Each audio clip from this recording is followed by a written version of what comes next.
এখন 2010 চনৰ এখন আহিব 1,15,000 টকা ইনক্লুডিং ট্ৰেন্সফাৰ আৰু এখন যদি লয় আপোনালোকে মোৰ স্ক্ৰীনত দিয়া নাম্বাৰত কৰিব 1,15,000 টকাত আপোনালোকৰ ইঞ্চুৰেঞ্চ পলিউশ্যন টেক্স ফিটনেছ একদম A to Z কৰি দিম। গাড়ী পুৰা ধুনীয়া কণ্ডিশ্যন, আহক এনেই পচন্দ হ'ব। এতিয়া গোটেই ডিটেইলছখিনি দিওঁ, এবাৰ দেখাই দিওঁ, একবাৰ চাই লওক গাড়ীখন।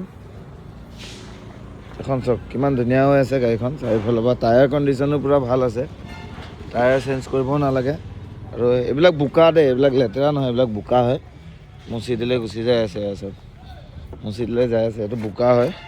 আৰু চাৰিওফালৰ পৰা দেখাত কিমান ধুনীয়া হৈ আছে আৰু গোটেই গাড়ীখন ধুনীয়া কণ্ডিশ্যন, ছাছপেনশ্যন কোনো ধৰণৰ কাম নাই ইয়াতে। আৰু বুট স্পেচটো দেখাই দিওঁ আৰু এইটো চাওক, বুট স্পেচো কিমান ধুনীয়া আছে। আৰু A to Z চিল পাব আৰু বনেট চনেট গোটেইখিনি চিল আছে, মই দেখাই আছোঁ। আৰু ইউটিউবত মই ফুল ভিডিঅ'টো ডিটেইলছত দিম। আৰু অলপমান সৰু দাগি অকণমান আছে এইখন ৰাবিঙত অলপ চলপ যাব, আৰু এইটো নকৰিলেও হ'ব, এইবিলাক ছেকেণ্ড হেণ্ড গাড়ীত অলপ চলপ দাগি থাকে। আৰু ইমান টায়াৰ কণ্ডিশ্যনকেইটা গোটেই ভাল পাব। আৰু ইণ্টেৰিয়ৰটো চাওক, ইণ্টেৰিয়ৰটো কিমান ধুনীয়া হৈ আছে, চিট কভাৰ চব ধুনীয়া হৈ আছে।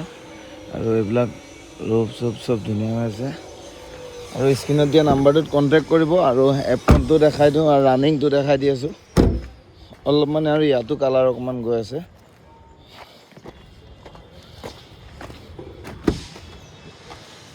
এবাৰ চেল্ফত ষ্টাৰ্ট মাৰি দেখাওঁ। আৰু গাড়ীখন বহিয়ে কিবা এটা ভাল লাগে, 55,000 ৰানিং হৈছে। হাফ চেল্ফতে ষ্টাৰ্ট। আৰু এবাৰ ইঞ্জিন এপ্ৰনটো দেখাই দিওঁ।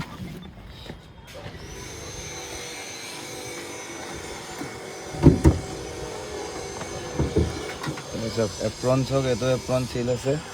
আৰু এইফালে এপ্ৰন গাড়ী A to Z চিল পাব। স্ক্ৰীনত দিয়া নাম্বাৰটো কণ্টেক্ট কৰিব। আৰু 1,15,000 টকা পূৰা ফাইনেল দাম। আৰু ভাল গাড়ী, এল্টতকৈতো বহুত ভালেই হেভি আছে গাড়ীখন, লৈ যাব পাৰিব, মজবুত গাড়ী আগৰ দিনৰ। স্ক্ৰীনত দিয়া নাম্বাৰটো ডাইৰেক্ট কণ্টেক্ট কৰিব।